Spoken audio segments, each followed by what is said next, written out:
අපි අද බලන්න යන්නේ ඔයාට පුළුවන් දේ. ඒ කියන්නේ ඔයාගෙන් මග ඇරුණ ඔයාට අතපසු වෙච්ච කාරණා ගොඩක් තියෙනවා මේ අවුරුද්දේදී. අපි බලන්නේ ඔයාට කළ හැකි දේ මොනවද කියලා.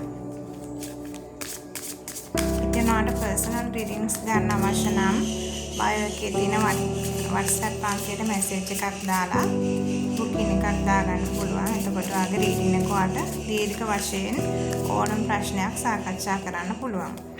අපි මේ වෙලාවේදී බලන්නේ ඔයාට කළ හැකි දේ මොනවද කියලා.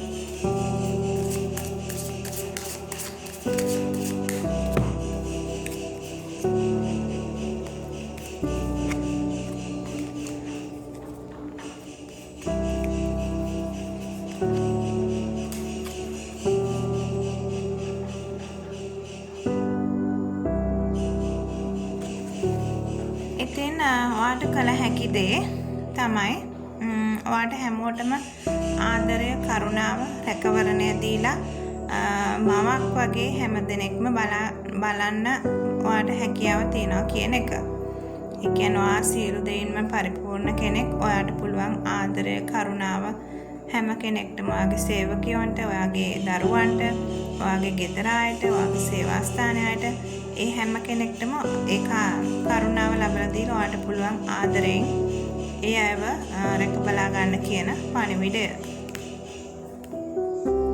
ඒ වගේම ඔයාට කළ හැකි දේ තමයි ඔයාගේ පරණ මතක, පරණ සිතුවිලි, නරක සිතුවිලි සියල්ලක්ම අයින් කරලා දාන්න ඕන කියන එක. ඊට පස්සේ තමයි ඔයාට හොඳ තත්වයකට යන්න පුළුවන්කම ලැබෙන්නේ. ඉතින් ඒ පරණ සිතුවිලි ඔක්කොම ඔයා හැකිතරම් ඉක්මනින්ම අමතක කරලා අවසන් කරලා දාන්න ඕන. ඒක ඔයාට කරන්න පුළුවන් දෙයක්. නමුත් ඔයා කරන්නේ නැති එක තමයි තියෙන ප්‍රශ්නේ.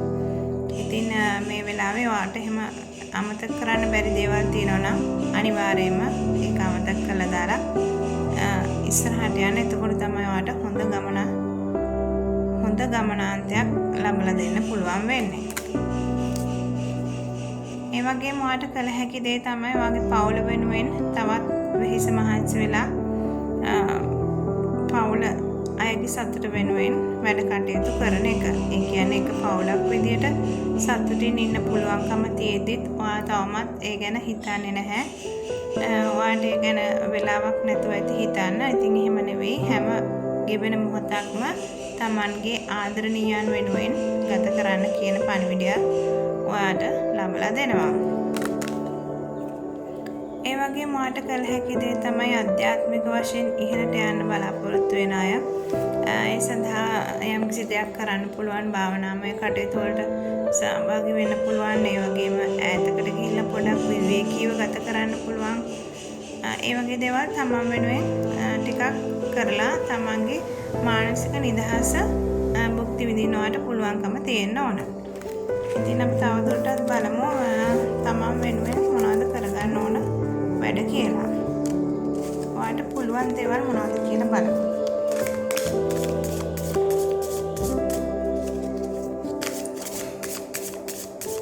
ගොඩක් දෙනෙක් මේ පොඩි දේවල් ගැන අවධානයක් දෙන්නේ නැහැ. ඒකයි ටිකක් ඔයාට දේවල් අතපසු වෙන්නේ.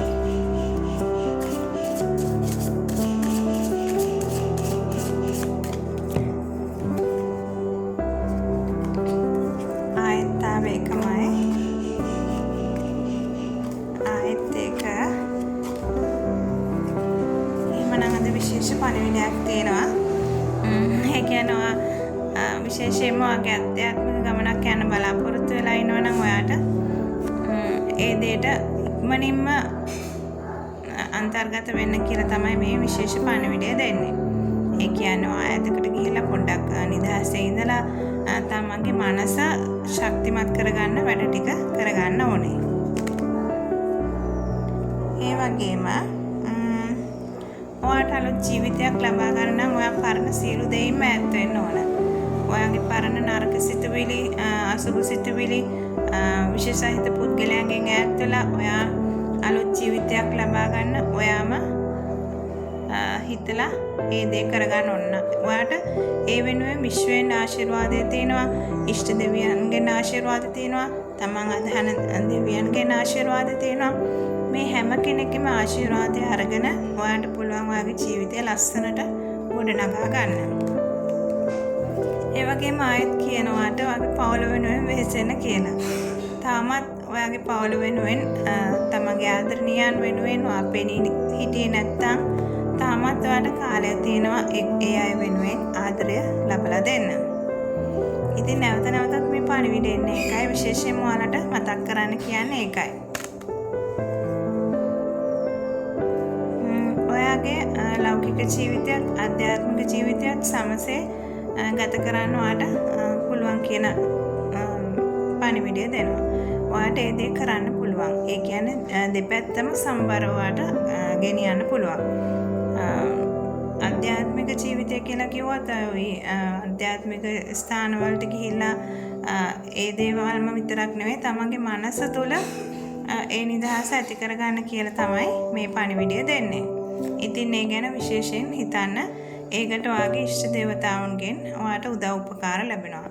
ලෞකික ජීවිතයත් ආධ්‍යාත්මික ජීවිතයත් සමසේ සමබර විදියට ගෙන යන්න පුළුවන් කියන පණිවිඩය. ඒ වගේම ඔයාට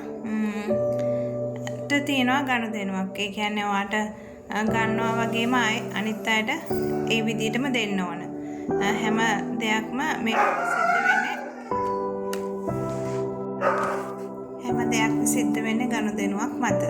ඒක නිසා ඔයා දෙන දේ තමයි ඔයාට නැවත ආශිර්වාදයක් වෙලා ලැබෙන්නේ. හොඳ දේ දුන්නොත් ඒක 100,000 ගුණයකින් වැඩි වෙලා තමයි නැවත ඔයා වෙතට ළඟා වෙන්නේ. ඉතින් ඒක තමයි මේ ස්වභාව ධර්මයේ තියෙන පණිවිඩය. ඉතින් මේ හැම දෙයක්ම අදාළ වෙන්නේ මේ গুপ্ত දේවල් වලට ආස මේ දේවල් විශ්වාස කරන අය වෙනුවෙන් තමයි මේ වීඩියෝ අරගෙන එන්නේ. ඉතින් නැති අය මේවා ස්කිප් කරලා දාන්න. ඒ අයට මේවා අදාළ වෙන්නේ නැහැ. ඉතින් ඔයාලට ලොකුම ආශිර්වාදයක් තමයි විශ්වයට ස්තුති කරන එක. එක දිනපතාම ඔයාලට ලොකුම ආශිර්වාදයක් වෙනවා. ඒ වගේම ඔයාලට සිතුපෙතු හැම සම්පතක්ම ළඟා කරගන්න පුළුවන් විශ්වයට ස්තුතිවන්ත වෙන එක. ඒ කියන්නේ ඔයාලට තියෙන දේවල් හැම දෙයකටම ඔයාලට ලැබුණු හැම මුදලකටම ස්තුතිවන්ත වෙන්න. ඒ වගේම ඔයාට නිරෝගී සිරුරක් ලබා දීම පිළිබඳව ස්තුතිවන්ත වෙන්න. ඔයාට හොඳ ආහාර වේලක් ලබා දීම ගැන ස්තුතිවන්ත වෙන්න. ඔයාට හොඳ පරිසරයක්, ඔයාට හුස්ම ගන්න පුළුවන් පරිසරයක් ලබා දීම පිළිබඳව ස්තුතිවන්ත වෙන්න. එතකොට තමයි ඔයාට නැවුම් දේවල් ජීවිතයට ළඟා කරගෙන හොඳ ජීවිතයක් ලබන්න ඔයාට පුළුවන්කම වෙන්නේ. එහෙමනම් හැම දෙනෙක්ගේම බලාපොරොත්තු ඉටු වෙලා හැම කෙනෙක්ටම වාසනාවන්ත දවස් ළඟා වේවා කියලා ප්‍රාර්ථනා කරනවා.